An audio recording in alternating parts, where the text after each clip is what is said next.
Good morning, everyone, and welcome to GPA Trading Services live trading class on this Tuesday, March the 11th, 2025. As you know, today is Tuesday, Gary's Market Forecast, or GMF. It's the heads up on what's going down in the markets. But first, we have very specific rules of engagement. Those include the following. Do not trade with money you cannot afford to lose. Always trade with protective stops. Make certain the 4-hour, the 1-hour, the 30, and the 15-minute time frames align prior to trading with the MPA PE5 version 5.0 software. Also adhere to very strict money management rules, which includes never risking more than 2% of your entire account balance on any one given trade. For options friends, never risk more than 5% of your entire account balance on any one given options trade. And finally, all information provided by GPA Trading Services is for your educational purposes. So please give us a moment as we open up the charts. All right, ladies and gentlemen, picking up with the dollar index on a monthly chart, we have our breakdown as we had discussed. We expected that this wave one was done. We're working on a multi-year, multi-stair-stepping decline at which we head down to destination 2. And typically from a high level overview, when you have the super cycle 1 going to super cycle 2, they're generally deeper retracements. So what are we talking about? Back in 2007, we bottomed at 70.53, 70.53. 15 years later, when we were discussing this years in advance, we expected our destination 1 would be up here between 115 and 120, went to 114.72. Now that that's over, long as price remains below 114.72, wave 1 is done. Long as price remains below 109, we remain bearish. We went right to it, Ian, and then we got rejected like we discussed, and we're expecting this to continue lower. That's the plan. So we discussed this looking at the charting platform. And actually, let me go to over here to dollar index, then we'll go to the calendar in a moment. But we're right at a critical level that we, from the swing point low up to the swing point high, we're breaking that 618. That's very important because if we end up closing down here, look at the last several days, we dipped below, didn't close, dipped below, didn't close, dipped below, closed right at it. So we still haven't closed below. Is today any different? We're still making lower lows, but we haven't closed below. Why is that important? Well, once you close below that 618 zone, then it sets up for us to go about a 75% chance we're going to come down here to 98.80 area, and then a 70 plus percent chance we can go to this 97.68 level.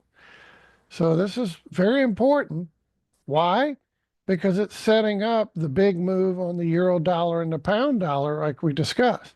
We talked about this retracement coming down to the magic Fibbo, that we could go short in that period, and then continuation, that if we started to break down below this level that we're testing, then the probability we're going to go much lower is very high, 75%. We're going to come down here, 70 plus percent. So again, today, let's see where the candle closes. Not the wicks that count. It's where the candle body closes. And this is a big support zone we're testing right now. So it is possible we could bounce out of here, but we're not looking for a big bounce. Like I said last few weeks, that when we came down the magic Fibbo, we were likely going to bounce, but we expected to get a lower high, lower low. Exactly what we got. So even on the next bounce, let's just say we were ready to have a nice little bounce here, then I would only expect a bounce maybe back toward the magic Fibbo level to then get rejected and go down. That's why once this closes below this level, that 75% looms large, that we're going to go visit that 1448 right around that 98.80 level. And then, of course, it opens the door for a 70 plus percent chance we're going to go visit this 97.60 level. So let's keep an eye on that. Amen? All right. Now, why is it important for the euro and the pound? We've been in this trade and look at it now. It's breaking above the 618 level. So just like the dollar index, been flirting with it. The euro's been flirting with breaking its 618 to the upside from its prior high to low. Why is this important? We kind of talked about this range, and there's no surprise as we see this resistance level. What did the euro do? It went right to it, and it's kind of backing away. But you remember my statement. If we can close above this 109.50 area, so we get a green candle body, not a wick, but a body close above the swing point right there, then there's a 75% chance we go into 113.60. 70 plus, we go into 114.95. Hundreds of pips later. Well, when we talked about buying this bottom, we said we could scalp it at least till we get to the magic Fibbo. Now we broke above, so game on. We do it here, then let that trade continue to run, which we've been long the euro for quite some time now. We'll go over that in a second. But this is another setup. Close above this 109.50, then you can have a shorter term trade shooting for 113.60, second target 114.95. Hundreds of pips later. And as the dollar breaks down, euro's going to go up. That's what the inverse relationship. Why is that the case? Because the dollar index is made up of a basket of currencies, and the most predominant currency in that basket happens to be the most commonly traded pair is the euro dollar. So it's perfect inverse relationship. From the low to the high, we're testing the 618 and a little bit below today. The euro being the exact inverse. From its high to low, we're testing the 618 and we're currently above it right now. So that's why if the dollar breaks down and starts shooting toward its 98.97, then what is the euro going to do? It's going to go up here toward its 1448, which is the 113.63. The 1272 is up here at 114.95, just like the euro is going to go up here, high probability, should the dollar, one more time, show that to you, breaks down and we break below this level, then we have that 75% chance we're going to go visit 98.80. And a 70 plus, we're going to go visit 97.68 range. So keep an eye on this today. And just because we're below it now doesn't mean we're going to close below today, but it does set up the tone for a lot more downside. And if we do get that break on the euro and the pound, so here's back to the euro, we get this 109.50 area to hold and we close above it, then there's your targets, 113.60, 114.95. What about the pound? It too, no surprise, testing that same zone. So should the pound start closing above this 130.50, I like this because it's a major battle zone up here. Form a resistance, turn support, resistance. So as we start to break that, that opens the door for the pound to go up several hundreds of pips. And our target for that would be this zone right here.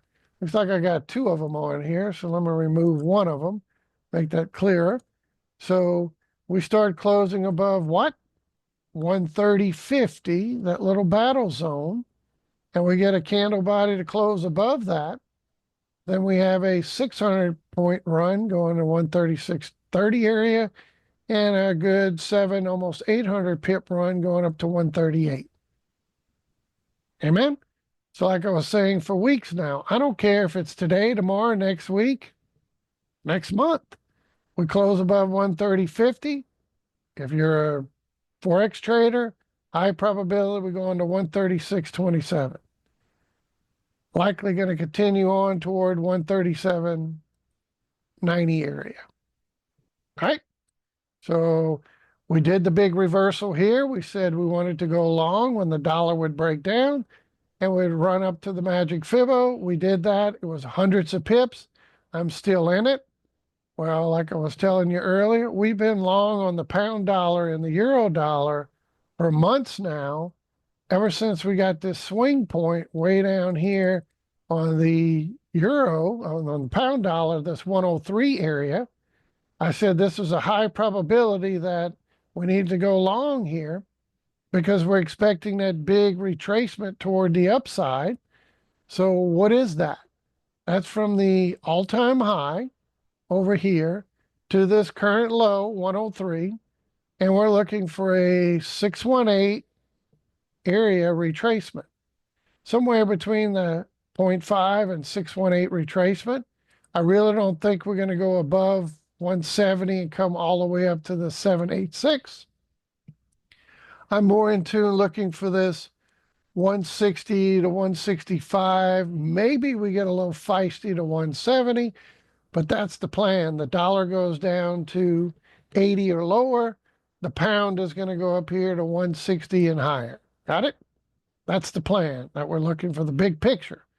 But I talked about this months ago, and actually years ago when we bottomed here a few years back, that this is a great opportunity to stay long the pound dollar because the dollar index was expected to start turning over, moving much lower, in which the pound would start bouncing and moving much higher. Now, one thing this is not, from a big perspective, I don't think this reversal is going to go breaking highs. I'm looking simply for, from the high to the low, that 618 retracement area. Somewhere between a half and a 618 retracement. That's why I'm targeting 160 to 170, and I kind of got my sweet spot about 165. So bottom line, come back over to MetaTrader, and we can see the big picture. If this destination plays out where we get this retracement at 80 or lower, no questions asked, the euro is going to go up here to that 140, 145, maybe 146 level, right up in here. And if the same holds true, where the dollar breaks down to this target zone, 80 or lower, then the pound dollar is going to go right between this 5618 retracement level. And I'm kind of targeting the middle, right around that 165. That's the plan. And we've even talked about this a long time ago, looking at the software. This is the magical MPA PE5 version 5.0 software, but we painted the Picasso of what the software was going to do in the coming months. When we bottomed, we had a monthly, a weekly, a daily, everybody reversing. And this was due for a nice move into this extension zone, 5061.8. That's the plan. And we talked about what the monthly was going to look like. It would cycle up, and then it would start slingshotting in the years to come. And that's what we're expecting that to do. Notice all over here when the pound made its all-time highs, you don't see much data here, but it was slingshotting higher and higher. That's how it got us way up there. Let me move this out of the way. 1 second. All right. But you can see that as we were grinding higher and higher, we just started slingshotting higher and higher over here. So this was the plan, and I drew the Picasso, paint that Picasso, what this is going to look like. We're going to cycle up, and then we'll start slingshotting higher and higher in the years to come, and this is where we're likely headed. Amen? All right, what about the euro? Ditto. Just like over here, I painted the Picasso. The monthly was going to cycle, was going to start slingshotting higher and higher and higher. So I'm looking for this to cycle back up, this to cycle back up, then start slingshotting as we go where? Up toward our target, somewhere about that 140, 145 zone. And what's this going to look like? Like over here. Slingshots, whether they're small, large, whatever, we're expecting them to start slingshotting higher. Again, I don't think this is going breaking all-time highs up here. No, but I do think it's a beautiful retracement toward that 618 level, if not pushing toward the 786, somewhere between this magical zone. Before then, we reverse. one thing we do on Tuesdays for the forecast is we look at our wave counts. We use all sorts of tools, all based on our software. And looking at this, I was calling this bottom early. I still said we need to break back above this zone before we can confirm it. Highest probability, in which we'd continue on to our targets further up. But that I was going to go ahead and call this a little early. I think this looks good. We got 1, 2, working on going up in 3, 4, 5, A, B, C. And what's the bigger picture? If I compress this over, the bigger picture is this. I think the euro is doing this A move up here to this B move, which again is my 140, 145 zone. And then years later, we're going to come back down in a C wave. Let me put a little C over here, a C wave. But it's going to take years to get up here. And depending on if it's 26, 27, 28, when do we finally get up here? Then we could talk about maybe pushing toward the next decade into the 2030. It depends how long it takes to get up here before we can start targeting down here. But that's the big picture. A going up in B. And when we talked about A going up in B, we did say years in advance, a couple years back, that it would take multiple years to get up here. There you have it. But we pegged this move and we pegged this bottom reversal, and we're looking for a lot more upside. That's the plan. So in closing on the dollar index, we're watching this level very closely. If we end up closing below that 618 level, then we set the tone for shooting for those targets. And ultimately, what are we doing? We're stair-stepping down here in a multi-year decline. So even though it's been 2+ years, almost 3 years since we reversed up here in May of 22, could we go another 2-3 years to get down here? Absolutely. This could go to 26, 27, 28. Can't give a time on that, but it's going to take years, period. Got it? All right.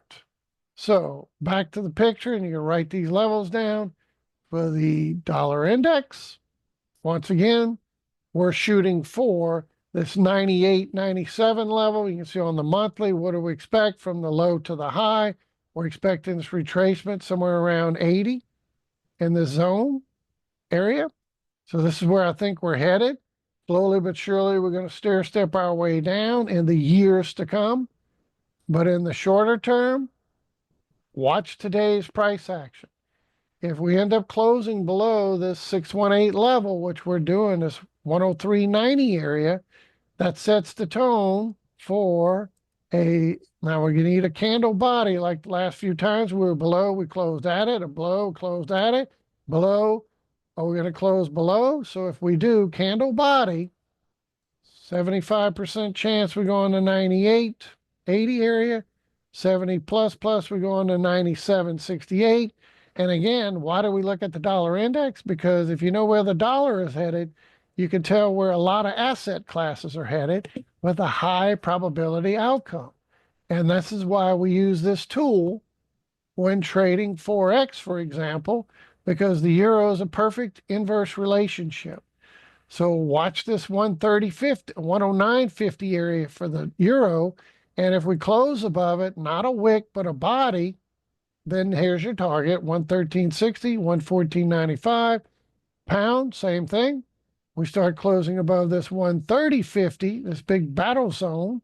I've been showing this for quite some time now, but you can see, actually, we can do a little bit better job than that.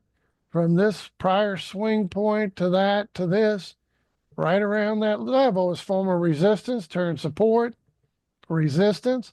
So once we clear this hurdle back to the upside, which hint, that's where I think we're headed, no doubt, that once we close above that, then here's your target, 136.27, 137.97. Highest probability. Target 75 plus for this, 70 plus for that. What about the euro dollar, dollar yen in this case? When those go up, I still think we got more downside. We talked about this target the last few weeks, that the dollar yen was going to decline into this 1448, 1272 zone, 147, 145. Look at us. We reached the targets right in the middle of it right now. Is it over? Not so sure it's over. It's possible we could bounce from here. But if we start from the bigger picture, this swing point low to that swing point high, we're testing that 618 level. See it? So if we start closing below this level, this 146.90 area, and then we got the 143 area right here. So here's my 786, 618. This is a big zone.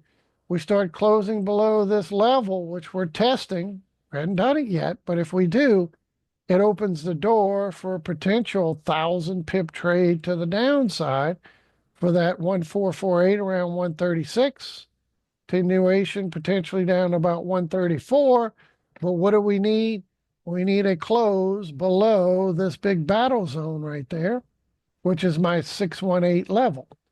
So we use the Fibonacci extensions retracements all the time. We use the software all the time. And of course, all the tools tie in with this. The reason Elliott wave is so effective, it is derivatives of Fibonacci's, and it's hand in hand. Perfect fit. So, Mr. Tucson, watch this. We talked about the decline to this level. Well, we're there. How accurate was that? Now, if we can continue to break down, it opens the door for a lot more downside. Amen? What about the pound yen? It too is chopping in the zone.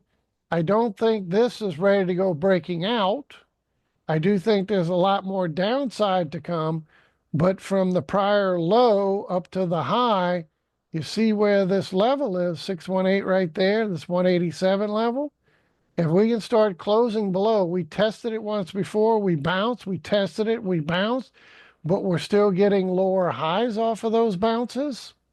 So you can see we're getting a series of lower highs coming off of these bounces, lower high, lower high, lower high. And yes, we got a little bit of a wedge formation with some higher lows as of late, but you could set an alert that if we see price close below this 187 level right there, then that opens the door for a 1,000-point decline toward 177. So I'm setting an alert and I'm just watching this when it happens, whether it's today, tomorrow, next week, next month, next year. We see the pound yen close below 187, then it sets the tone for that right there. Amen? All righty. And I still think there's probably more downside because due to these bounces, we typically would see more. If it were going to go breaking out further, we'd see a lot more movement up. We would not continue to get a series of lower highs. And also the magic Fibbo line, this big orange line, is also well below. So when price is below the magic Fibbo, you're not real bullish. We're talking maybe some bounces that we talked about. Last couple of weeks, we talked about buying this bounce here to make it look for a run toward the magic Fibbo. It did that exactly. But then we said, be sure you take profits because I'm expecting this is more than likely to start breaking down further than it's to go breaking out. And again, we're below the magic Fibbo. So any questions on that so far? All right, lot to cover today. What do we have in the economic arena? We have some big things out this week. We just got the JOLTS report, which is a little bit positive, where we had less job openings. So that means we're filling some job openings. 7.5 expected to go to 7.6, and now it's 7.74. So we're showing some job openings. I guess that's a good thing. It's green. So far, so good. And that's not the big market mover. What is going to be? We got CPI tomorrow, month over month, year over year. It's going to be interesting to see where these numbers print. Will these numbers be the catalyst for the markets to finally bottom reverse? Or do they have negative connotation and we get a little bit further run? We shall see. And then followed by Thursday, we get PPI, core PPI, PPI month over month. So these two releases tomorrow and Thursday could affect the markets. What's interesting is that maybe these numbers come in good, the market starts rallying, but normally we get retail sales this week, but look at what they've done. They shoved retail sales over here to on the 17th, on Monday. They put the retail sales on the 17th. Normally it's during the same week with CPI and PPI. So it's interesting that they shoved it until Monday. Typically, when they do something like that, it's suspect that this may come out negative. That's why they're shoving it over on Monday. So be careful. I'm still not gung ho. The markets have finally made the reversal.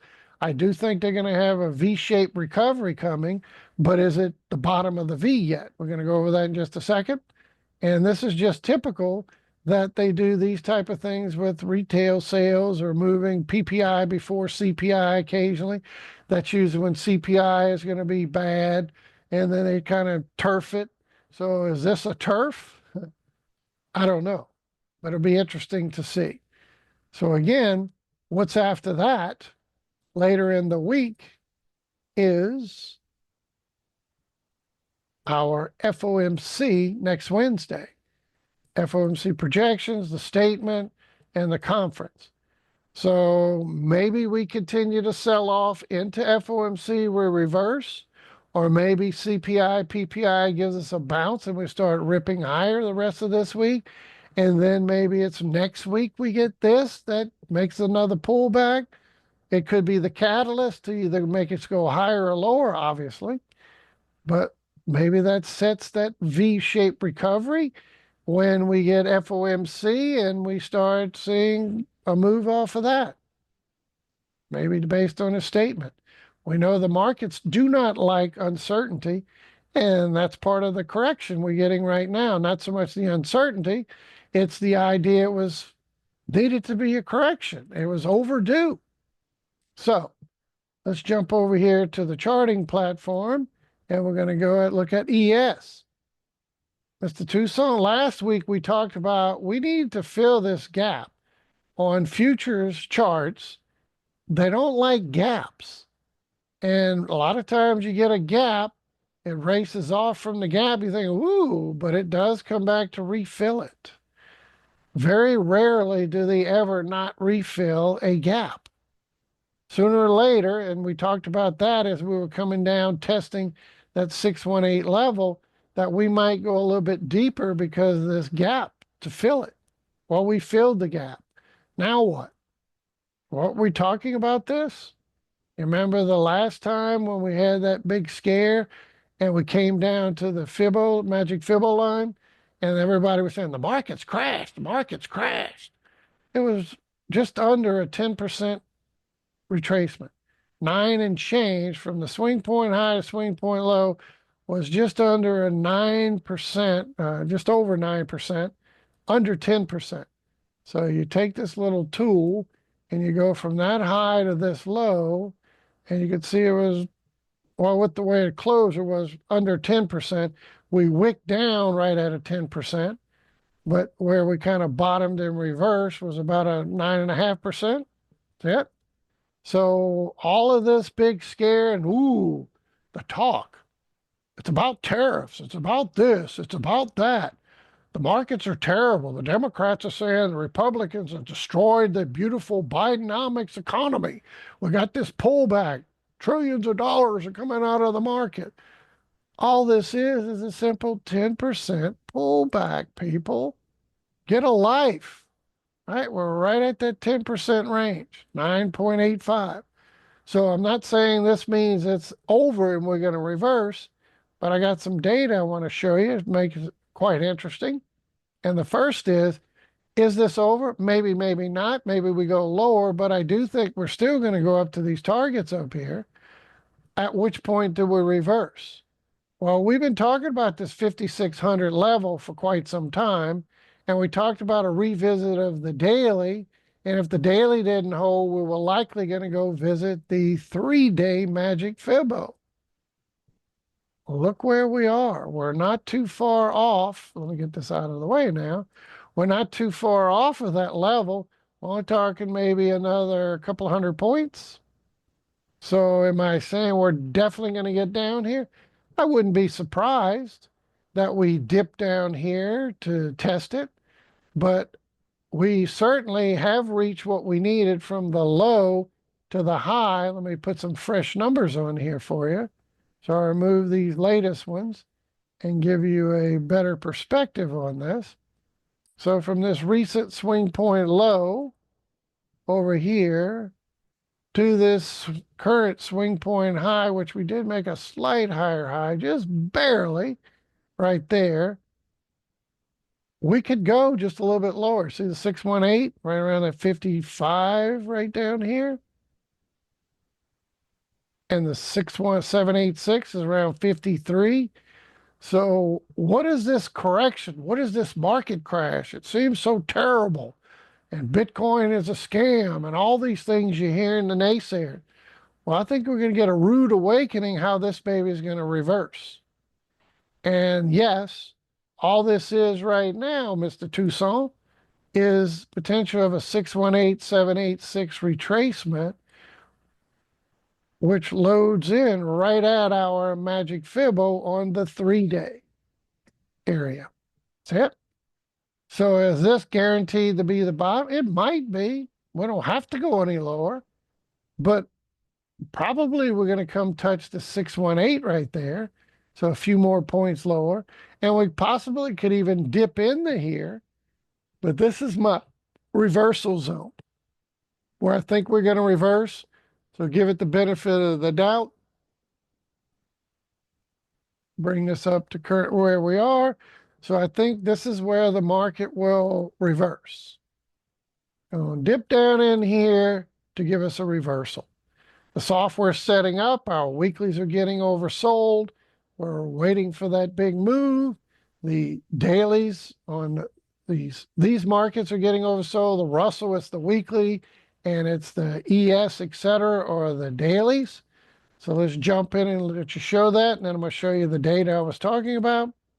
Here's the ES, S&P.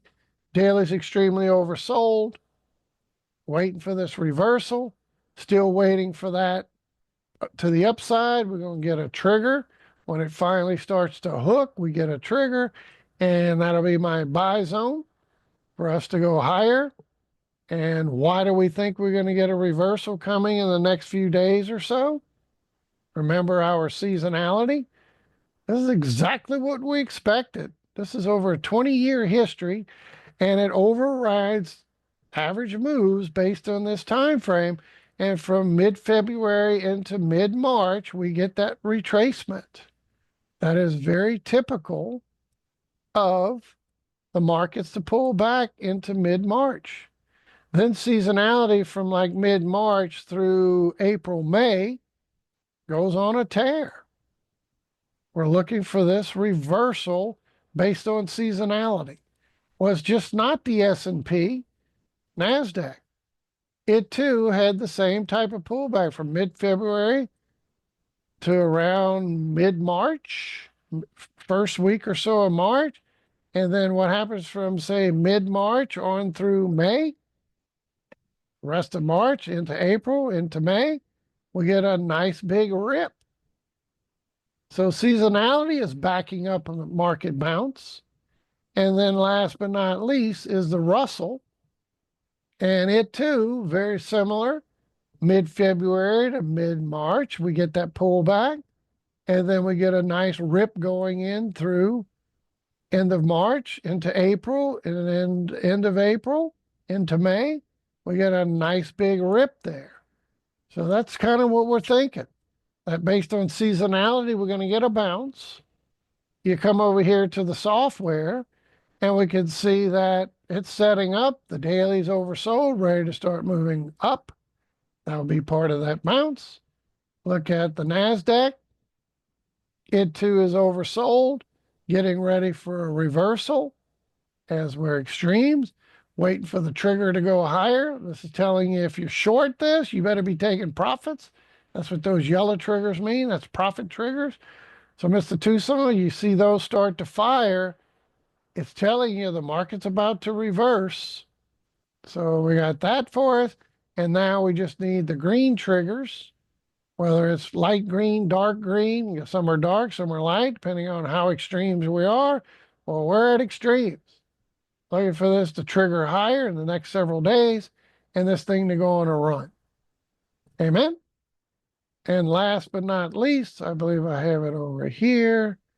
Over here is Russell. We have this ready to trade on the Russell. And this is the weekly.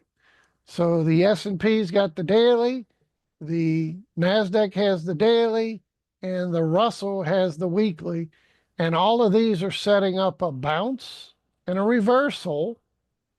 And why do we expect that? Again, seasonality. Russell's expecting as we get through this week, we start going in the second half of March, which starts to give us a run. And through April, we typically get a run. Nice stair-stepping affair here all the way up through April into May. So that's where we're likely going to see the bounce. Now, coming over here to our charting platform, this is why I think we're about to get a reversal in this zone today, tomorrow, next week, but it's coming. And how much lower can we go? I doubt we'll go any lower than this 3-day. Right now, I think we're going to get a bounce. And looking at NASDAQ, it too is testing that 618 level. It's already pulled back.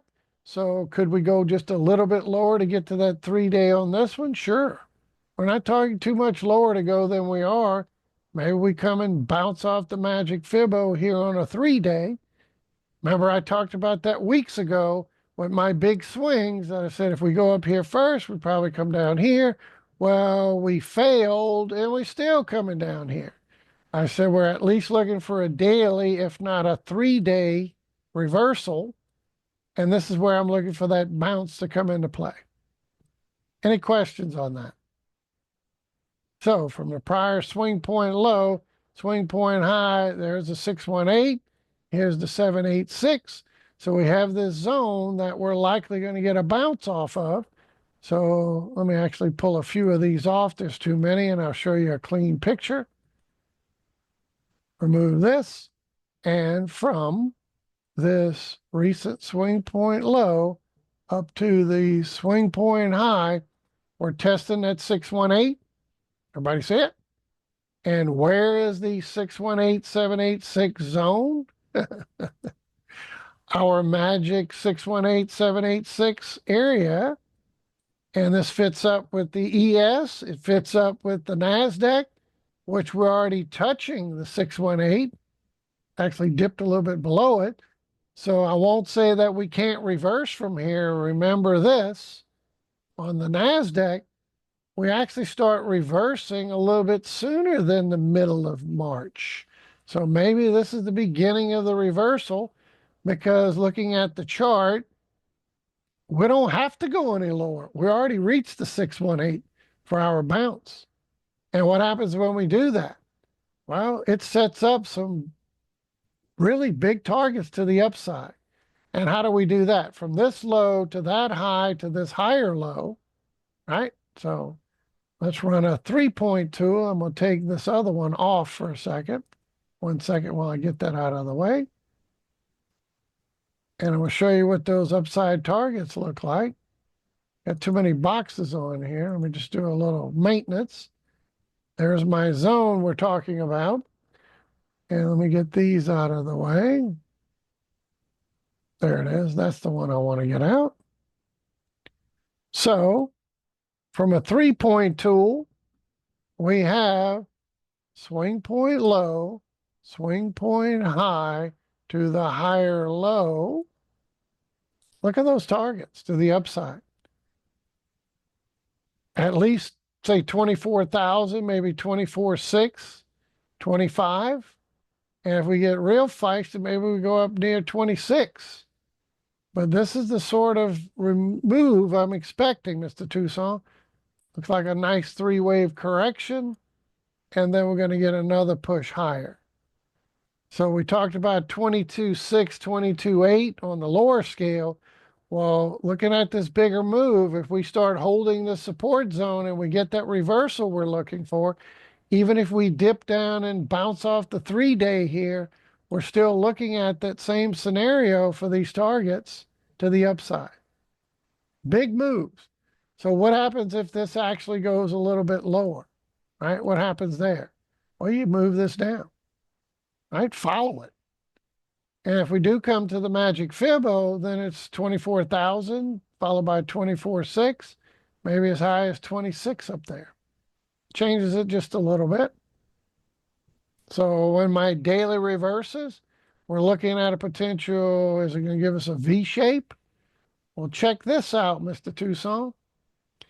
It's kind of a busy slide, but this is looking at our not CTA certified trading, but this is your computerized trading algos and what the forecast is looking at. These are simulated realized flows, so it's not exact, but it's a projection. But notice here's S&P. This is the main one I want you to look at. If we end up going up big, algos are going to buy real big, and we're going right back to where we were and then some, and the markets are going to push that V-shaped recovery. Even if the markets go up small, that, look at that. Algo is going to be buying up a storm. So look at down small. Not much more selling. Looks like they're going to start buying, just kind of staying neutral. And great. That's kind of telling you, looking at this, where the algos are projected down big. Looks like there's buying involved. See it? See the red line? It's actually buying some, even with a big down and a flat market. So this is kind of giving us an idea that with the trading algos, their projections over what, from March to April, we're not seeing a lot more downside in the market here. We're seeing potential of some big upside and even a V-shaped recovery. So even if the markets start doing up big or up small, the algo is going to be buying a lot. Massive buying coming. So we get some good news, whether it's the FOMC next week, could be some good CPI, PPI, any reason for the algos to start kicking in. So if the market bounces just a little bit, the algo is going to kick in big time. And if the market starts moving up big, they're really going to kick in. So that's looking V-shaped recovery, doesn't it?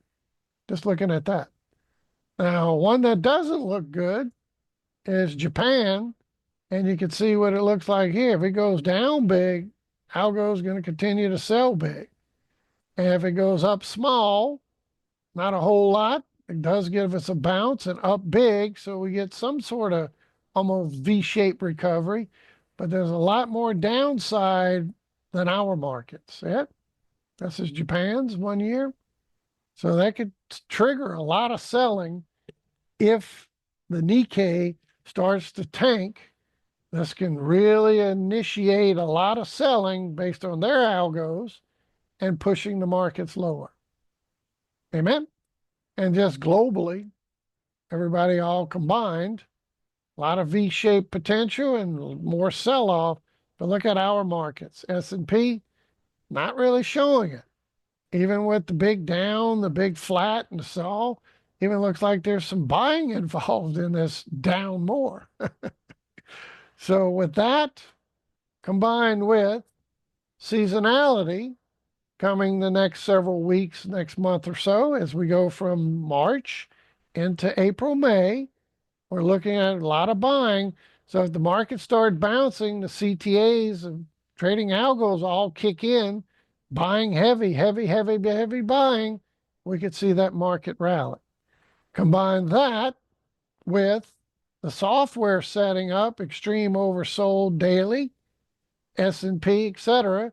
So this is why I'm looking for that bounce. Does that make sense to everyone? Definitely looking for that bounce. So be prepared. I'd be very cautious to the downside. Now that this big run has had, we did go to the magic Fibbo. So let me come back over here to the charting platform. We did come back to the magic Fibbo over here. Here's my ES. And that's the 3-day, but we did reach the daily. We talked about that being at least the case. We reached that. We kind of dipped below, retested, warrant pushing lower. And this big green box is what? The 3-day sitting there. So this is why I think we're going to get a reversal coming out. Software setting up, seasonality setting up, the magic CTA setting up. All we got to do is get a small up move and the algos kick in. See the purple line? Right there. We get a small little uptick in a move. And that could be what? CPI, PPI. Could be maybe FOMC next week. Get a little tick up and the algos kick in big time. And if we get a big up move, they really start plowing back in to where we were when we're making all-time highs. That's why I'm thinking we're going to make new all-time highs. So I'm leaning between the big up small, up big scenario. So the CTA start kicking in and start buying, and very limited downside. Now, what I mean by limited downside, yes, since we broke the daily, we could be heading into the Fibbo area support zone, which is, right, let's go back to the 3-day real quick. That's where the magic Fibbo is sitting, but it's our also magic bounce from the low to high 618786 zone. So I would not be surprised, Mr. Tucson, for this to dip a little bit lower. You can see the 618 a little bit lower right there for us to come down. And I do think we're going to reverse somewhere between that 618786. So somewhere between the 55 and 53-ish level. And again, we did fill the gap on the ES. We filled that gap from the other day right there. So that's why I put these lines here for showing the fill in the gap. And we've done that. So that's a help. Now what? A little bit more. So be careful to the downside and look for a reversal coming. The software, the seasonality report, the trading algos, everything's setting up for a bounce. And I like it. All right. So this isn't Elizabeth, I'm coming to join you, and here comes the big one. That's not yet. I still think we're going on to all-time highs again. So let's look for that V shape coming. And then the naysayers will be shut up. They always look for a reason. Got to give a reason why. Well, technically speaking, from that high to this low, we reached those extensions. And what did I tell you? I said this weeks ago. So you come back to the daily, and I'll show you what I was talking about. This is why this system works. And it's so high probability outcome. When we got this high to low, and I'll run these numbers back, it makes the chart a little busy. From that high to low, we reached the 1618. And I said, when we start reaching the 1618, typically you're going to have an opportunity for a pullback. It's technically overdue. Yeah, sometimes you go to 168 and you just keep going, but that's a rare breed. You always get some sort of pullback, and I was disappointed we didn't get the magic Fibbo here. We rallied back up barely to a new high, and now I said we were due for this, and if we didn't hold that, we were likely going to come down toward the 3-day, and that's exactly what we're seeing. So, Mr. Tucson, it's also from the high to this low to that high, that 618 retracement level. So we're looking for a little bit more downside. Hint, hint, hint. Likely going to go a little bit more. And then the reversal should be between that 55 and 53 area. where we get the bounce started, whether it's, you want to say a reason why, well, it was good CPI, good PPI, it was, uh, what's his name, FOMC speak. One of those could be the catalyst we need for this thing to start ripping. And once we start bouncing and start squeezing the shorts, get that short squeeze back up, all these people shorting this heavily, we're going to look at start squeezing that. And then when the algos start to see the market bouncing, they're going to start kicking in buying. And that should give us a nice little push. Plus seasonality over the next month and a half from middle of March through, say, May, up to May, should be more upside pressure, which is why I think we're going to go on to make some all-time highs. Fair enough? Well, look at ES. The same type of move on ES. And it's going to be kind of busy here, but again, I'll remove these so you can see it. Use a 3-point tool, remove, and get these out of the way at the moment. We'll remove all this real quick. So we set some fresh lines, but from this recent swing point low, use a 3-point tool. From that swing point low to this current swing point high, which was this one, I think, right there. And then we come down to this zone. So I don't think this is the bottom just yet. I think we probably got a little bit more, maybe toward 55, 53. So let's kind of split the difference, 54. And look at that upside numbers. Low, high, higher low. We get a measured bounce, which is what? From the 618786 zone, we bounce out of there. So we're more or less in the zone now. So we don't have to go too much lower, but let's just say we do. Then look at that. First target about 6,500, 6,450. Second target 6,596, 67. So what was my saying with ES, the big call? Before we break 7, we're going to break 4. And I was looking for one last hoorah into summertime, maybe mid to late summer. Maybe go into fall, we shall see. But get that run, get up into this zone before the big correction comes. And I love how they think, well, if Wall Street's doing well, then everyone in America's doing well. That's not the case. That's not how that works. Yes, you got retirement accounts involved, but if you're young right now and you're in a retirement account, you can't worry about these minor pullbacks. I mean, this is 10%, a little right at 10%. And that's just typical fundamentals in a market move. That is not doom and gloom crash. That's coming. Why? Well, they kind of asked, well, do you see us going into a recession? Well, they should have replied, should have been, well, the last 4 years, you take out government spending, we've been in a recession/depression.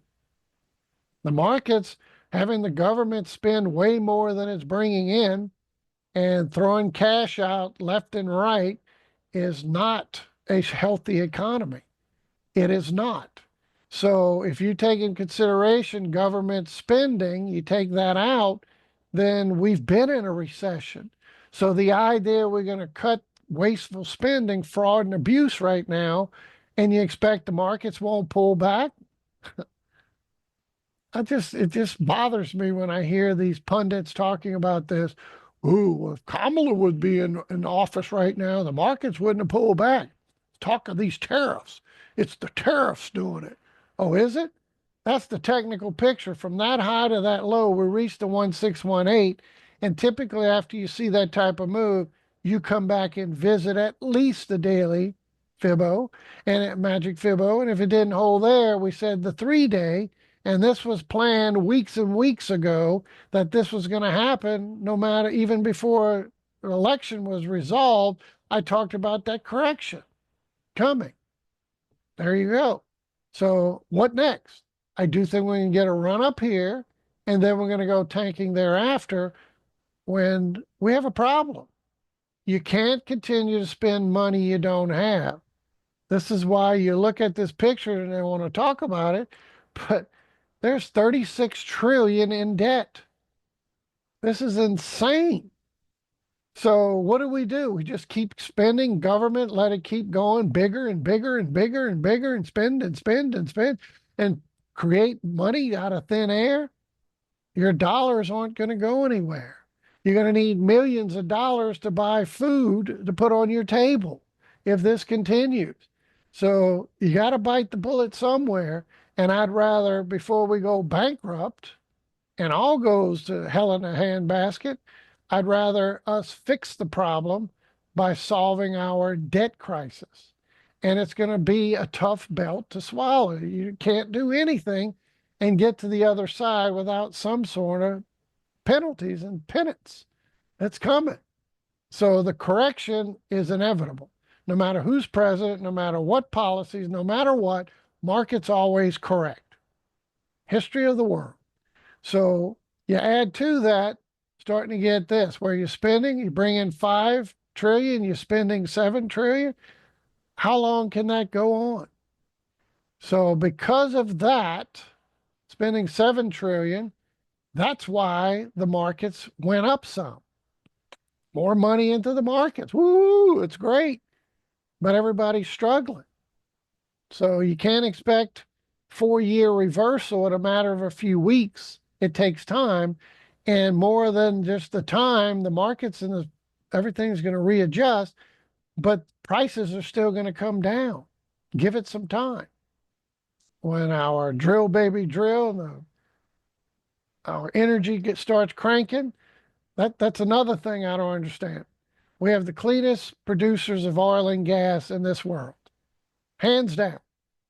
But why would we handcuff the cleanest producer to let other countries produce it that are much dirtier and countries that hate us?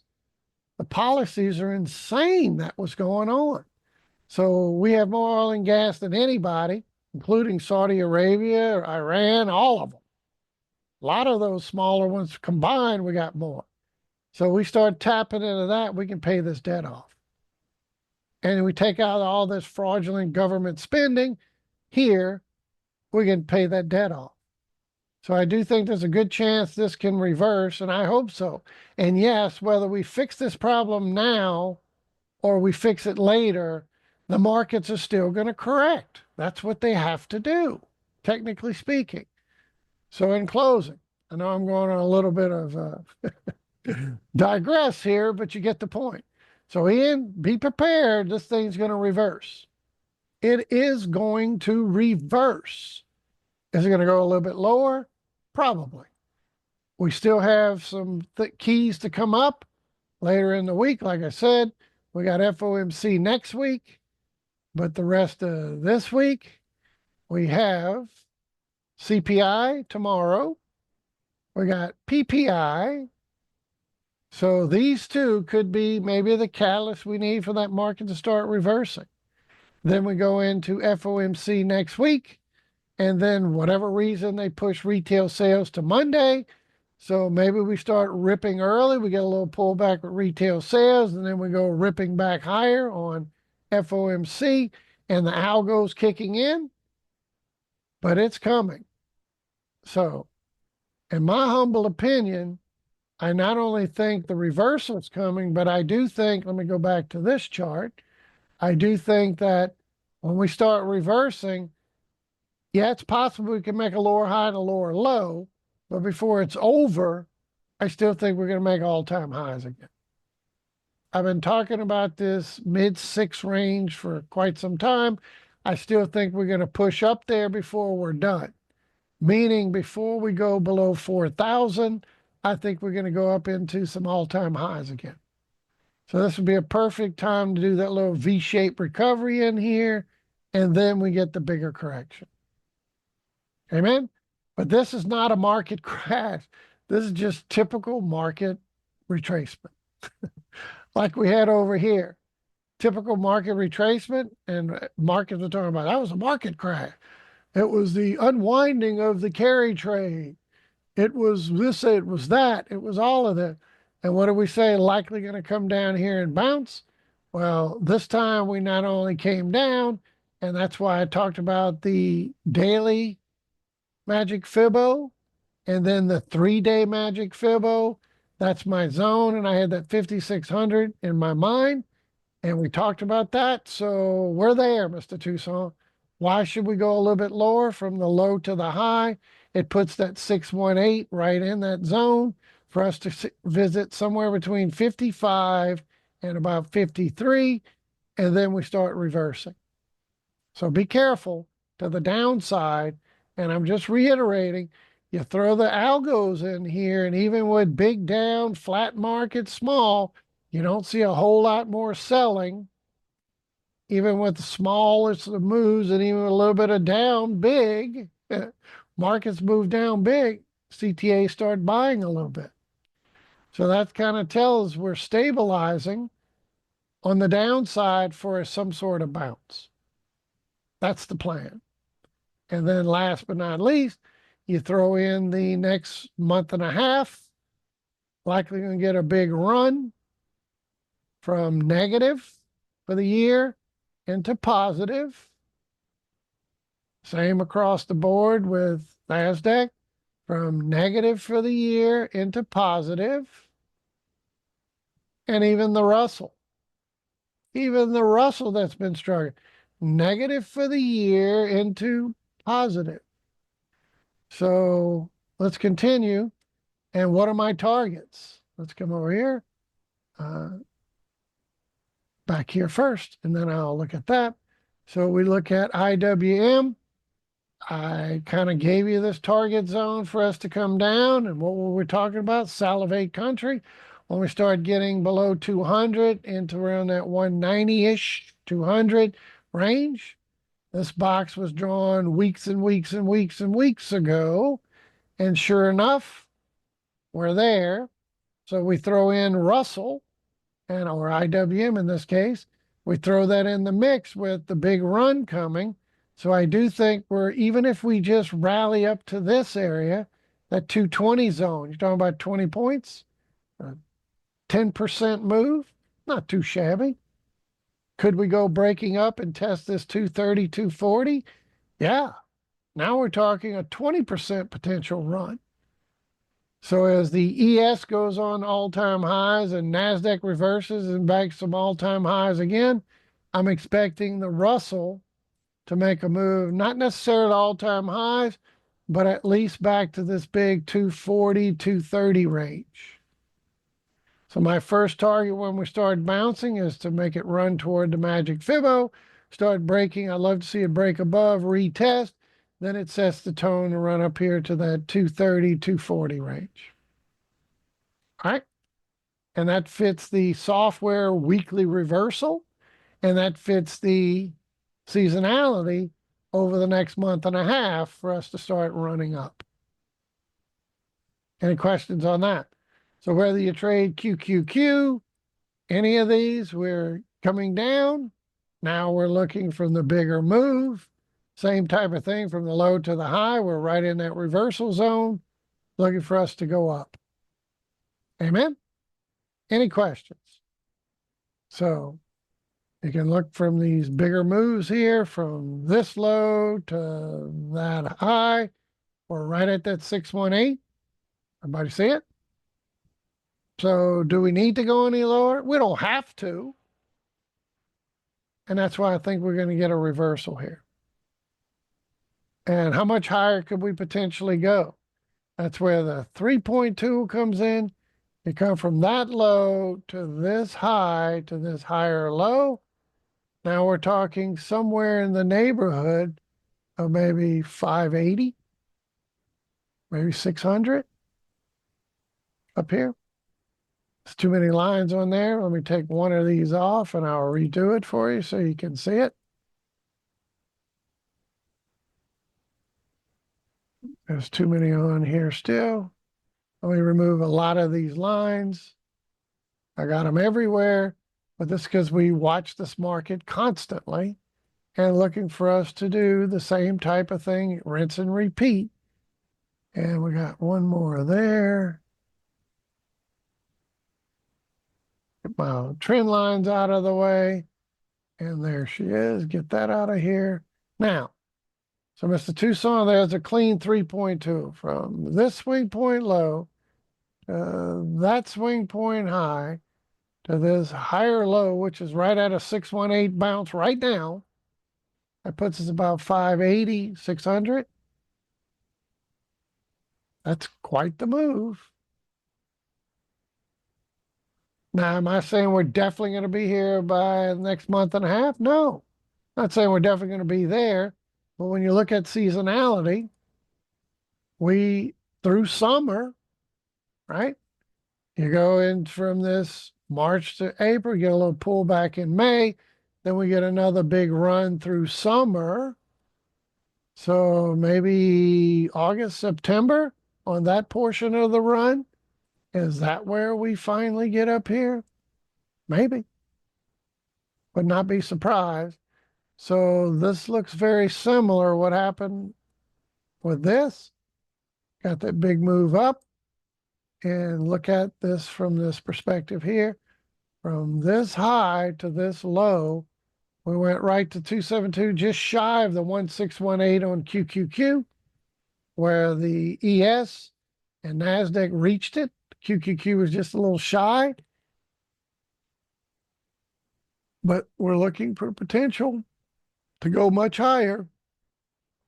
And right now, from the low to the high to the higher low, which is a 618 retracement, it does set the tone for us to go up 5, maybe 6 area. We'll keep an eye on this for you. All right. What about Tesla? How can Elon run businesses and do Doge and all this other? Still expect this thing to go ripping higher. Why?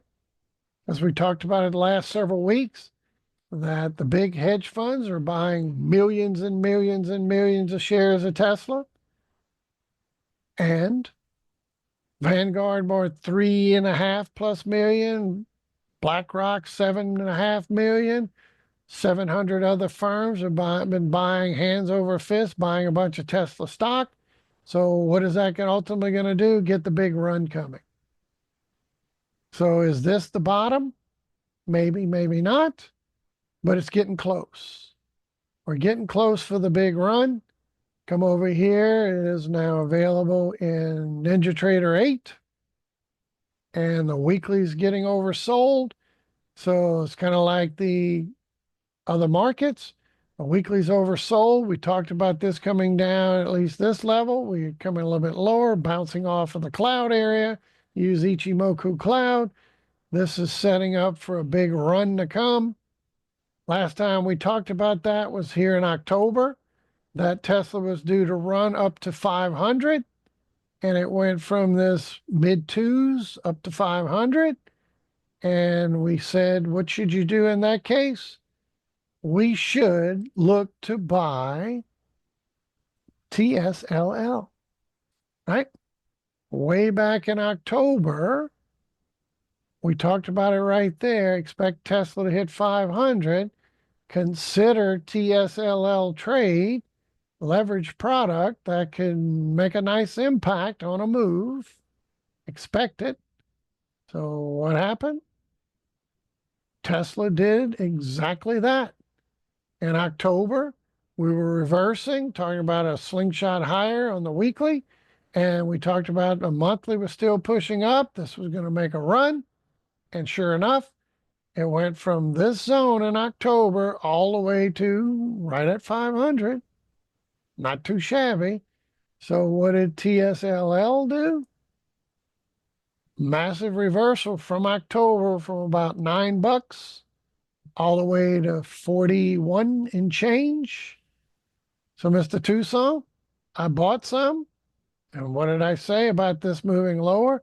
The lower this goes, the more I'm going to buy. So back over here, come the current times, right here. Add more TSLL, the lower it goes. And yep, I was a little early, buying a little nibble, a little bit early. That's okay. I do think it's going to go way higher by mid to late summer when Tesla's got some supposed big announcement in June. And I think that's where all that stock buying's coming into play. I don't know what it is. I don't care. But when they're buying millions and millions and millions, and I say millions and millions of shares, stock isn't going to keep going down. It's going to reverse. So I still think this is a great opportunity. And we did reach the buy zone below 15. Well, we shattered that, obviously, much lower. But this is where we started to nibble, and we're certainly buying more the lower it goes, if you so choose. I can't tell you what to do. I'm not a certified financial planner, so this is what I'm doing, buying these shares at these ridiculously low prices so that when it runs up towards 600 this time, I expect Tesla is going to make that we talked about here a couple of weeks back, that this trade was setting up again, and that I expect Tesla is going to make a run toward that 600 target, which means that TSLL should go to the moon as well. All right. So whether you're looking at it in this chart or in NinjaTrader 8, I don't care how you look at it, it's still available. And look out, this thing's getting ready to reverse. This week, next week, we're going to get a weekly style reversal. So I'm going to draw the Picasso for you. This weekly cycle down is ending, and we're going to get a weekly cycle up, and we're going to see this baby go ripping, in my humble opinion. In my humble opinion. So what does TSLL typically do when we get in the zone? Right? Prior levels here, we bounce, bounce, bounce, bounce, bounce. So this is why this is opportunity to buy low and look to sell high. I think we're going to get a weekly reversal out of this. And this will go on for months. Typically, a weekly takes about 2 to 5 months to cycle. What does that mean? For this, let me draw this again. For our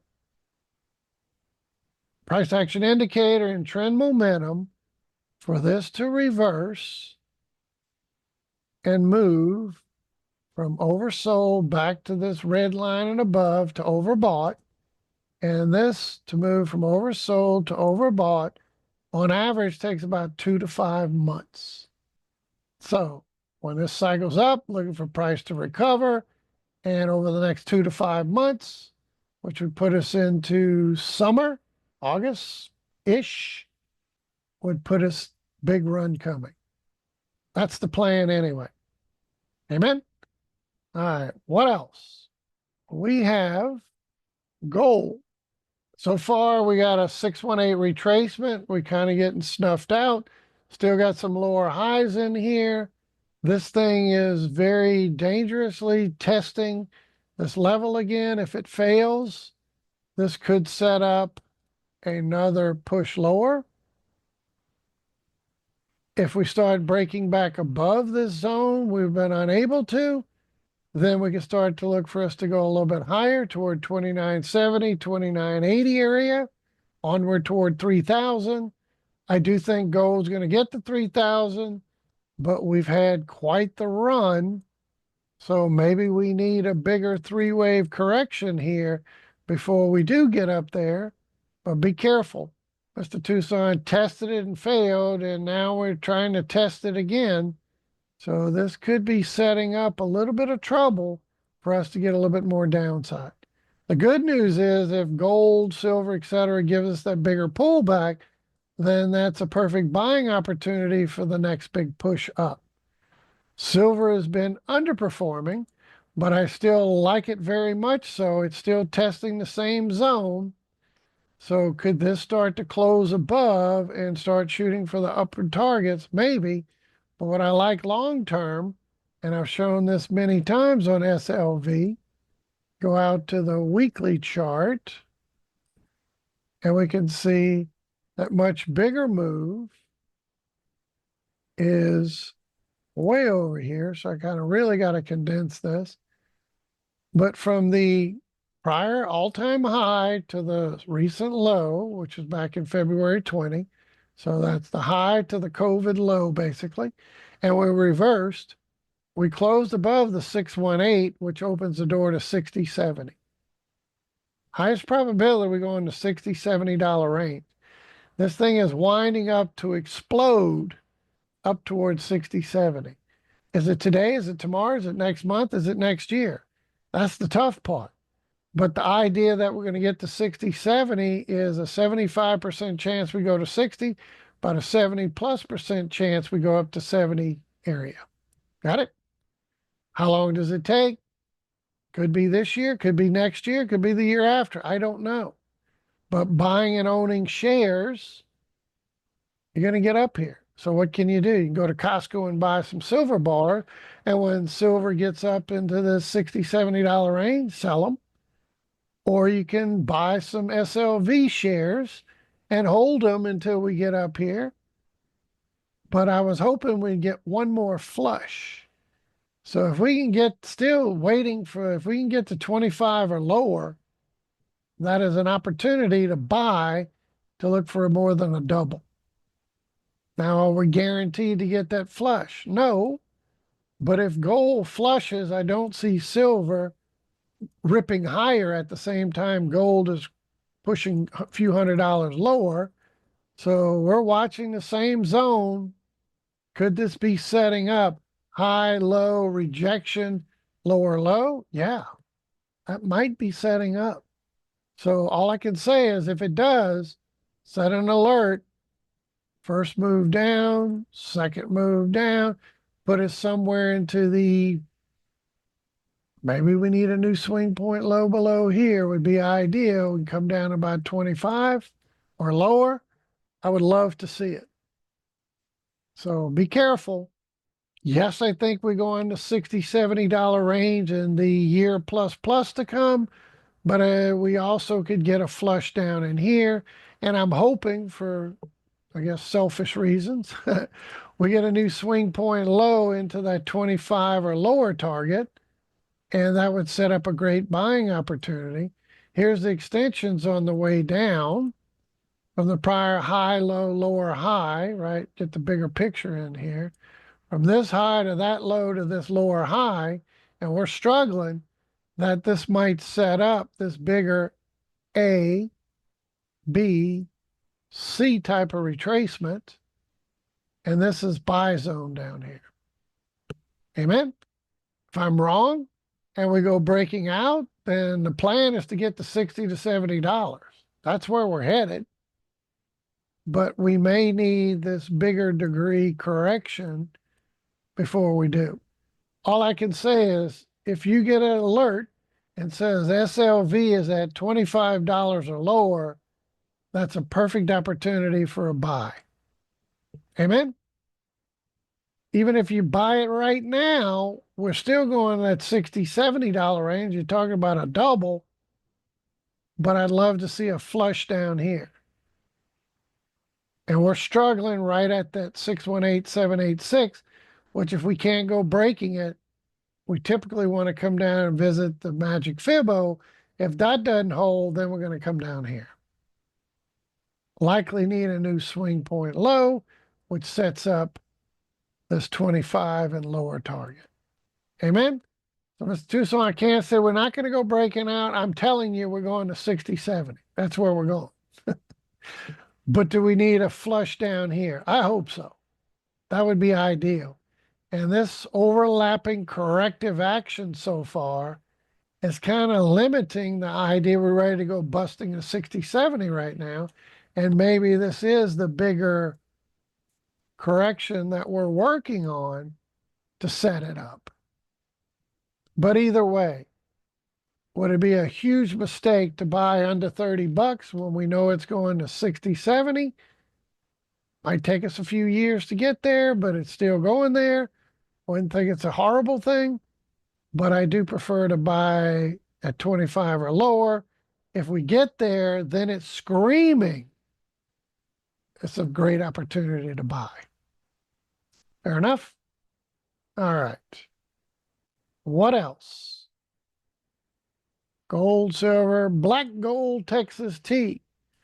Dan and others still kind of warned you about this. We're likely, probably going to come just a little bit lower, and I'd like to see a new swing point low than right there in the 63 and change. So I'd like to see us come toward this 1272, this $63 target or lower, and then we're going to look for a bounce. Right? My weekly still pushing down, looking for a reversal on the weekly, kind of like we're talking about with the Russell, a reversal, markets, a reversal. Well, black gold Texas tea is doing the same. Come over here to black gold, and we can see why we're getting interested. Look at the weekly, ready to trade mode for this baby to reverse. And we're looking at a bounce. Do I think we're going breaking out all-time highs? No. Do I think we're making a run? Yes. I think there's a good chance we can make a run back toward that 94 target over here. Why there? Because this looks like an A wave, a little A, B, C, B wave, and then another push down. I think I showed it to you on this chart. Let me go back over here, but I can do it real quick. Looking at what we believe is unfolding. Stretch it out a little, well, I guess to this point. So this move down looks like a big A wave. This latest rally up toward 94 looks like a small A wave. And this chopping, overlapping gobbledygook we've been talking about for so long looks like it is the little B wave. And we need a swing point low, likely just below that. So just last little push lower here. Then we go up in a C wave, a little C wave, right there, right? So that would put us at or near that 90 to 94 range. So we'll go from about low 60s to low 90s. Sounds good. And then that sets up that B wave to finish that. And then after that's over, we come down in a C wave, which puts us probably somewhere around that 60 to 50 range for the C wave. Right there, big C. Got it? So big picture, A, B, C. And right now we got an A working on the end of B down here to go up in that little C. So again, just keeping score. Some people may think, what is this A, B, C, littles, circles, etc.? That's my job. But this is what I think is playing out. B, and then we're going to get C. And so far, of the A going into B, we have A done. We're working on this little B. After the little B goes up to this little C to complete the B. Got it? So why are we setting up for that? Software is setting up beautifully. Right there on the weekly. We're looking for a weekly reversal. So in a lot of these markets, I'm looking for a weekly reversal and price to make a move back toward this 94-ish level. So we're about 90, 94. Let's see how that plays out. Amen. So when do we buy? Ready to trade mode, automated trading. When this baby starts hooking, it'll get us a trigger. And maybe we get one last little flush down to finish that move. And then we look for the reversal. So on the charting platform, what are we looking for? All of this overlapping, chopping, grinding, grunting, just ugh. One more little flush, likely to make a new low would be ideal. To clean all this overlapping action up, clean that up for the run up on the next move. Amen? So looking for the weekly reversal. And wouldn't I be surprised if we flush down into the, I said 65, 63, we kind of touched the 65. Well, I'd like to see a little bit more to get us below this little swing point right there. So right around that 64. So we get to 63 and change down here, or lower would be ideal. And we don't have to sit here and grind lower for weeks to get down there. Just one little intraday dip into that would be fine. But when the weekly reverses, I'm buying. Fair enough? All right. What else? Bitcoin. Is this finally the reversal? Do we need a little bit more? We did some things on Bitcoin similar we did. If you look at the Bitcoin futures, see this gap up right there? Futures charts do not like gaps. They tend to fill them. And we gapped up. We didn't fill it. We didn't fill it. We didn't fill it. And typically it will like to be filled. You don't get gaps on futures charts very often, but when you do, this kind of filled that gap. Could that be the end of Bitcoin? Yeah, could be. Or maybe we go just a little bit lower, but I think Bitcoin's reversal is going to occur between now, let me put my little box over here, in this zone from where we filled the gap down to maybe where we're originally all-time high from the previous cycle, right around that 68, 69 range. And we're right in that zone. So be careful with Bitcoin. If we get one more flush, great. If not, this may be the end. And I do think it's going to go ripping higher, believe it or not. So when our markets start doing that V-shaped type of move and we start ripping, Bitcoin's going to go ripping and we're going to go much higher. Come back to the all-time where I have all my data on here. And we're looking at what? 150 to 175. So I clearly think Bitcoin's going to go much higher before we're done. But to be quite honest, from our 15,000 low, Bitcoin's bulk of that run is done. We do have more upside, but the bulk of this run, you remember if you were with us way back in early 22, late 22, during this corrective period when I was talking about, hey, James, Bitcoin below 25,000 is a steal. Bitcoin below 20,000 is a crime. And that it would reverse. It did exactly what we asked it to do, and we're still asking it to go up in that 150, 175 target up here. We're not there yet, so we do have some more upside, don't get me wrong, but the bulk of the move from 15,000 is done. We still got another leg to go. But that's what it does every post-halving. You get a crypto winter low, into the halving, it starts to reverse, and then post-halving, it takes off to the extension. So you can see my 1618 extension from the prior all-time high down to this year's crypto winter low, not this year, but this cycle, in November. 1618 is where I think we're headed toward that 170, 175 target. Every time these blue lines represent those halvings, every time Bitcoin has done that, like clockwork. So you can see the prior one here, high to low, into the halving. We started to bounce and reverse. Post halving, we ripped. Where did we rip to? 1618. Can't make this stuff up. And the time before that, it actually did a lot more.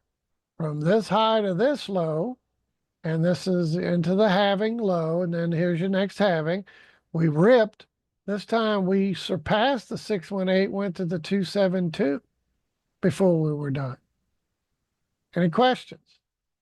And the previous one there, which we don't have a whole lot of data, but we did kind of same high to low. We did the extensions. So we at least do a 1618 every time. And that's why I still think we're going to do it this time. No reason not to. And currently that 1618 is where? That 175. I know there's a lot of lines on here, but this is what we do. We rinse and repeat. And my 1618 is sitting right there, 175 area. So that's where I think we're ultimately going to go ripping to. So we talked about some opportunities. If you think Bitcoin's ready to bottom, there's BITU is one of the ProShares Ultras. And we looked at a reversal coming somewhere in this zone from the low to the high, right in what? 618786 zone. So this was our buying zone. And where we're likely going to go, probably up here in the 80, 90 range is the plan.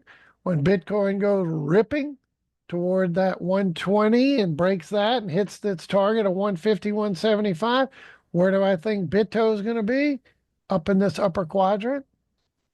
So can't tell you what to do, but there are opportunities that this is probably at or near a bottom. So I would not be shying away from, if I was going to do this trade, to buy some shares here. And then when Bitcoin reaches that 150, 175 or higher, then we unload all of these and sell, sell, sell, sell. And there's another one called BitX, BITX.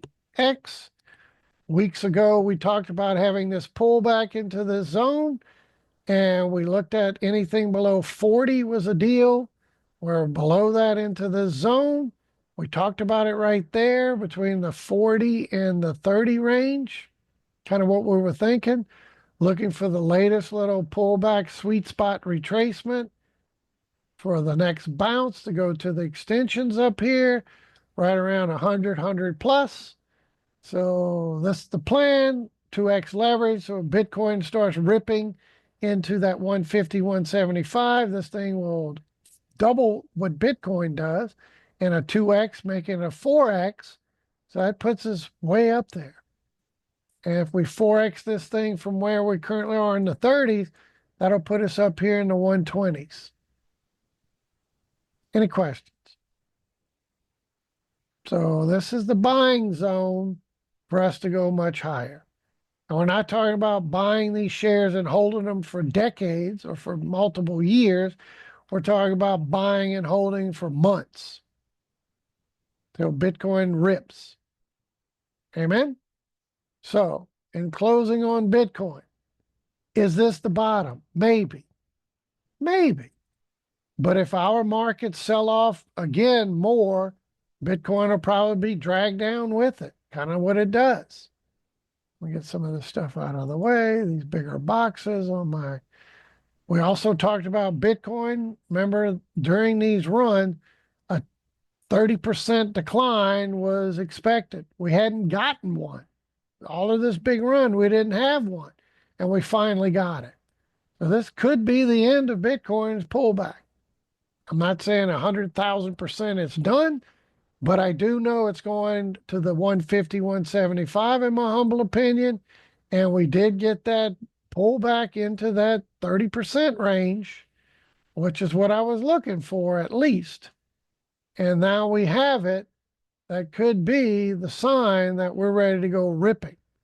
If not, and we get one more flush, and the flush could come back into this big zone where we previously made all-time highs around that 69,000. This zone right there. Maybe we dip a little bit more, but I still think we're going up to 150, 175, even if we dip just a little bit more. Amen? Any questions on that? So we did what we needed. This is a perfect opportunity to potentially add BitTo, BitU, BitX, and BitU for some leverage products, and looking for this thing to go higher. Now, regarding the stocks, in case you don't do crypto and the stocks. Could this be the end, or are we going to go a little bit lower? Well, I still own my Mara shares. I bought some and took profits when it ripped from down here, or actually even before that. We got the first rip way down here we were buying, went up into the 30s, took some profit. Then when we got a bottom, we took some profit. Now we're bottoming again. Still think we're going way higher when Bitcoin gets towards that 150, 175. These miners are going to go insane when Bitcoin starts to hit that 120 to 130, 120,000 range. That shifts the profit margin for these miners to the roof, through the roof. And that's when I expect this thing is going to go shooting higher. And my targets, again, still looking for about 100 to 130. When Bitcoin gets that 150 to 170 range, I would not be surprised to see it up near this target, even if it's a total dud. When we got in below 10, and it only goes to this 50, 60 range, I still think that's a tremendous opportunity, but I'm not done.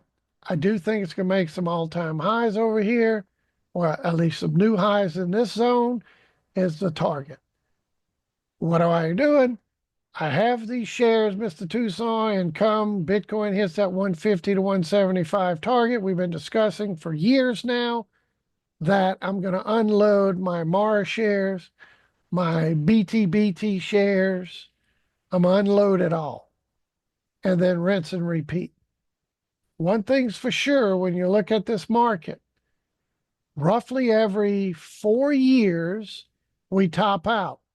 Last time during the big run, post halving, top out, when we topped out around that 68, 69,000 range, that occurred in 2021.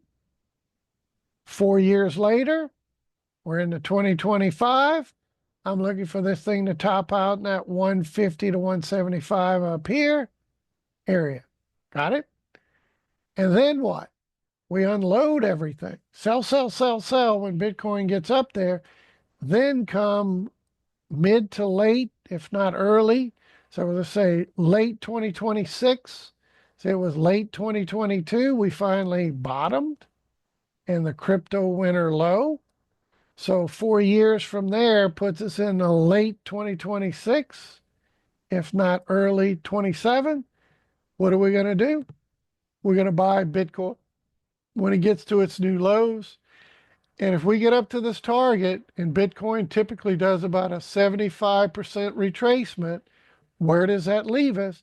That means Bitcoin from this 170 range will bring us back down to about 40,000, somewhere in the 40,000 range.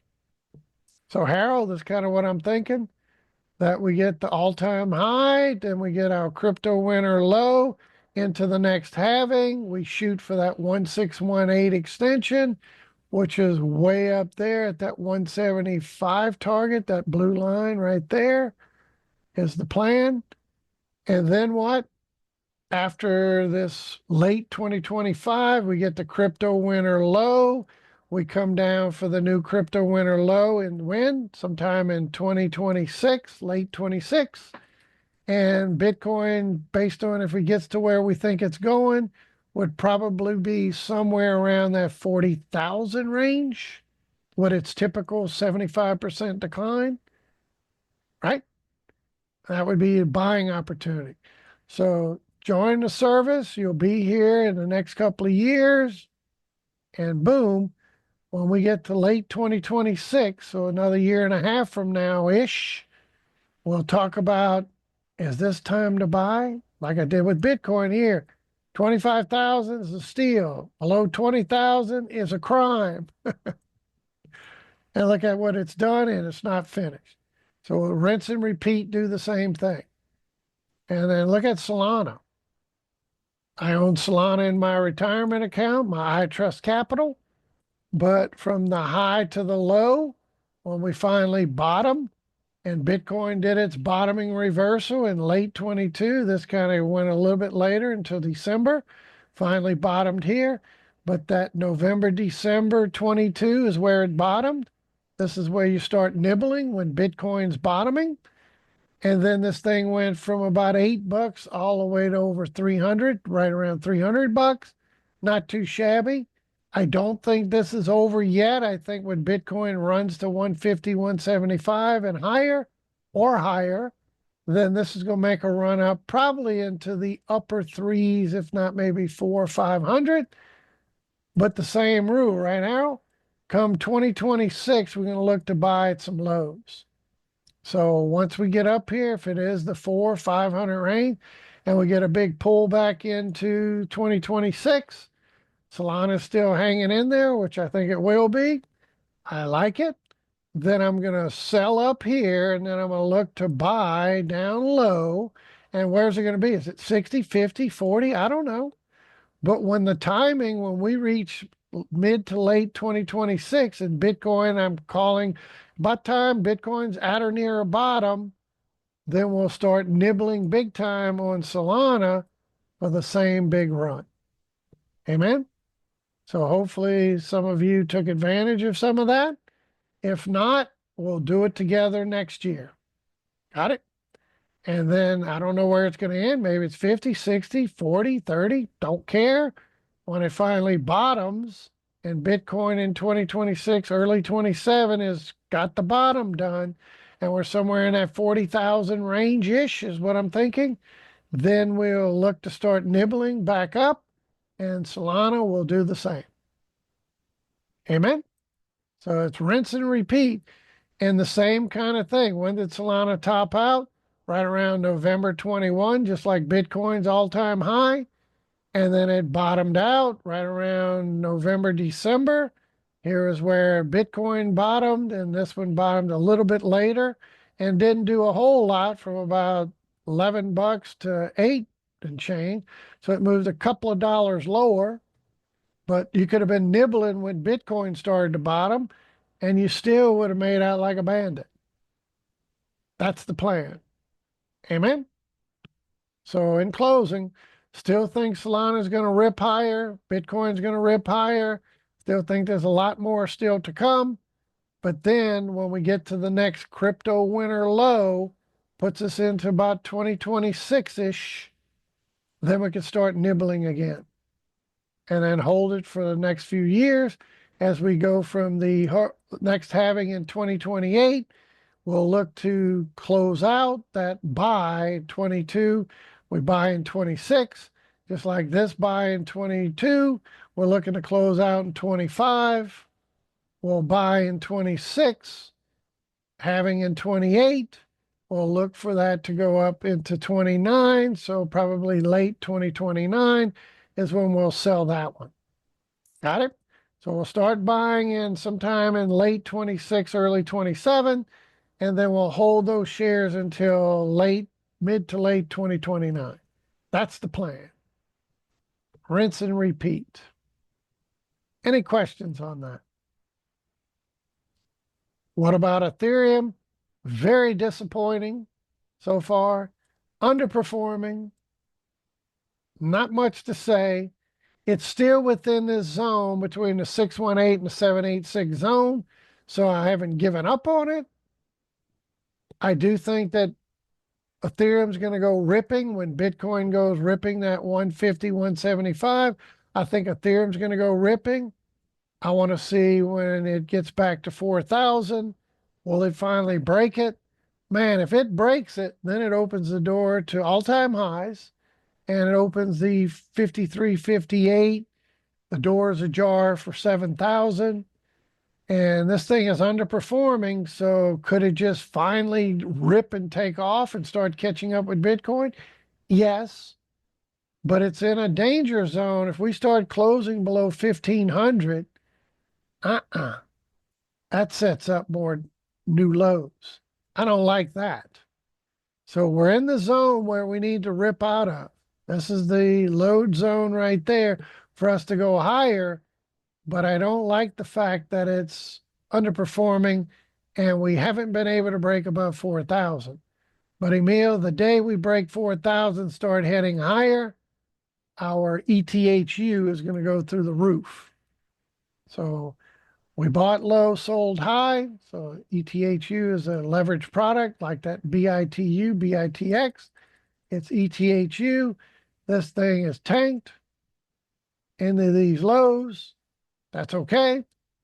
We bought over here at $4, sold at 12. So we tripled the funds, took profit. This is house's money right now. But could this thing still go ripping way up here? You betcha. If Ethereum breaks 4,000, starts heading to 7,000 or 10,000, this baby is going to rip to here. And if it breaks and moves toward 10,000, this thing could be up here in the $80 to $100 range. And you think from $2 to 100, no way. Well, Solana went from $8 to $300, so anything's possible. And plus, if you followed what we've been discussing, what did we do? We ran from $4 to 12, tripled the price when Ethereum did what? Ran to 4,000.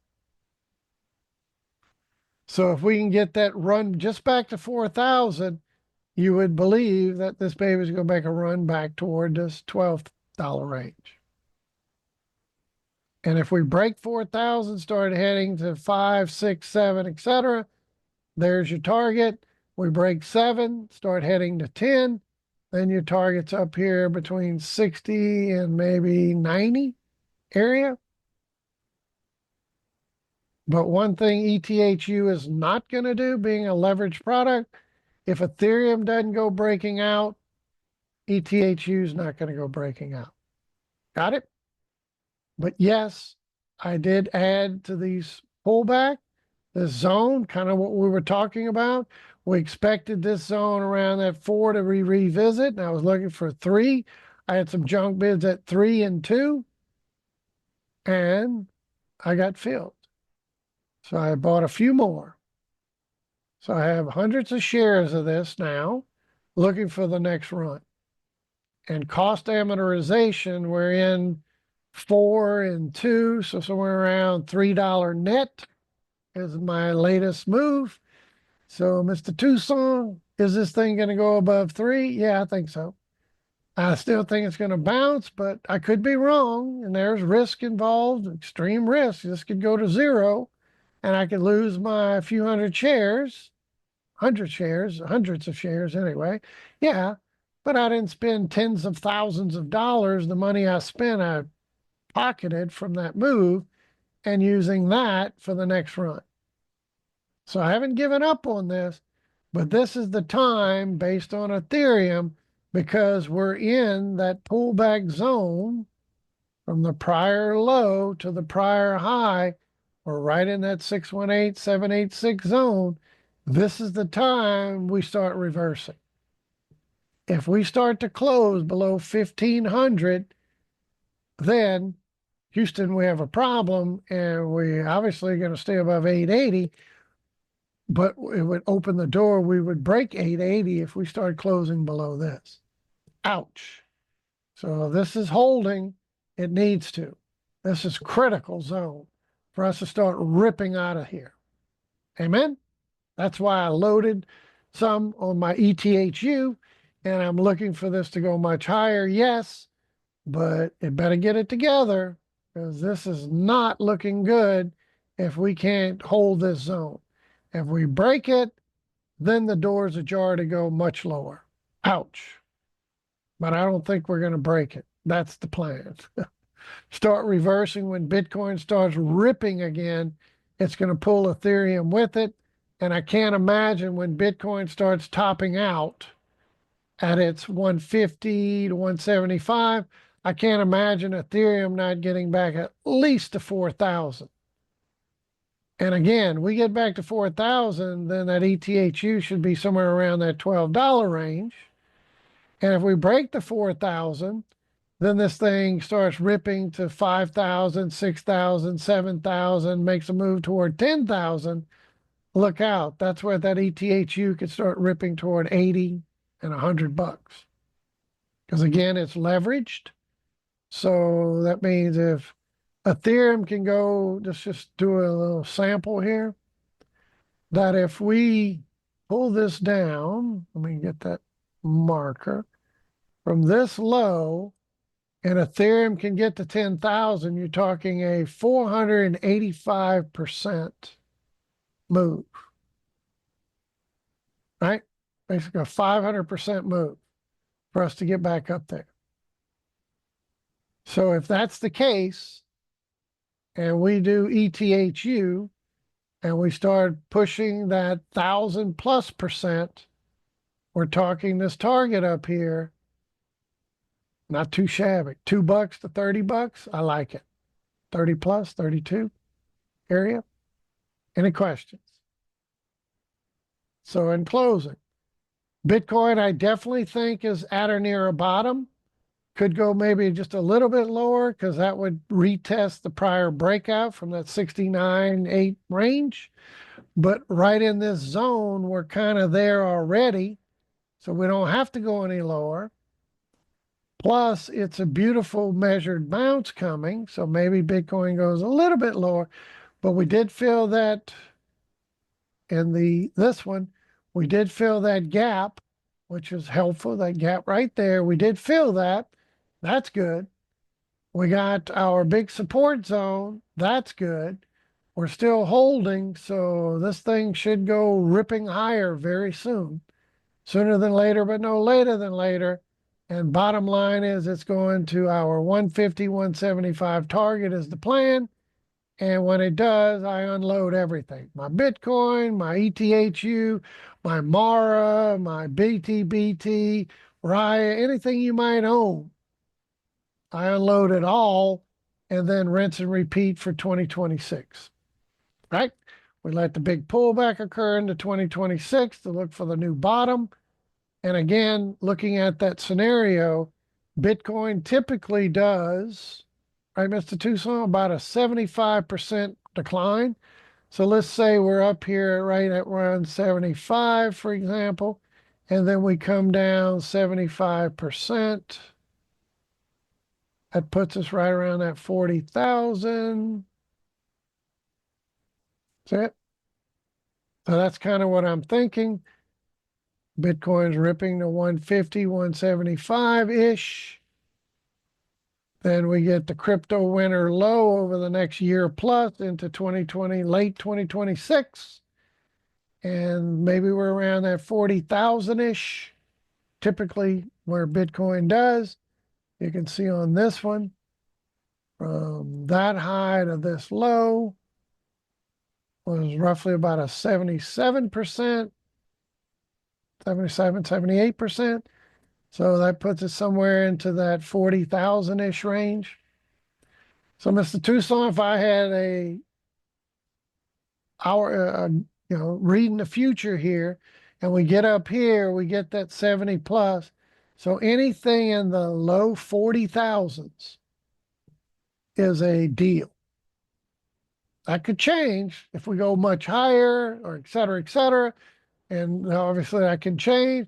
But for now, if it just plays out like we anticipated years in advance, it plays out like this one, then we'll have steal of a deal, James, when we start getting Bitcoin into 40, mid to 40,000s or lower.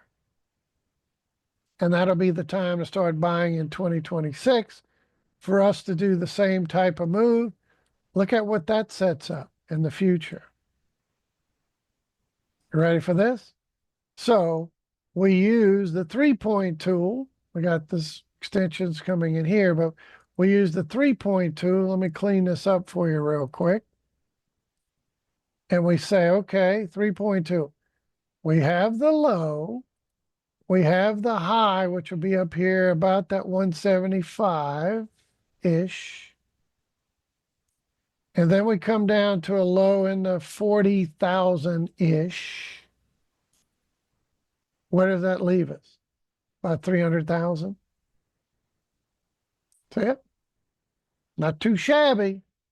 So, Mr. Tucson, 4 years into the future, we start buying at around 40-ish thousand, and that turns into 300,000. I like it. Amen? Any questions? Any questions on that? And here's that's on BTC, but on Bitcoin, it's a big one. Same type of move. Here's the 175 this go around. And we do the same type of thing. We do the low to the high. So let's get it accurate on this one. They do a 3.2 from this swing point low up to 150, 175, say, right in that zone. And then we come down to the 40,000s. We're in that zone. That puts us at 353. Yeah, right there, 353. Huh. So I'm reading the future, James. I'm not a prophet. I anticipate with the best of them, but we should top out somewhere in the 150, 175, get our average about 75% decline. Then into 2026, when it bottoms, we start nibbling anywhere at mid 40s or lower is a steal of a deal.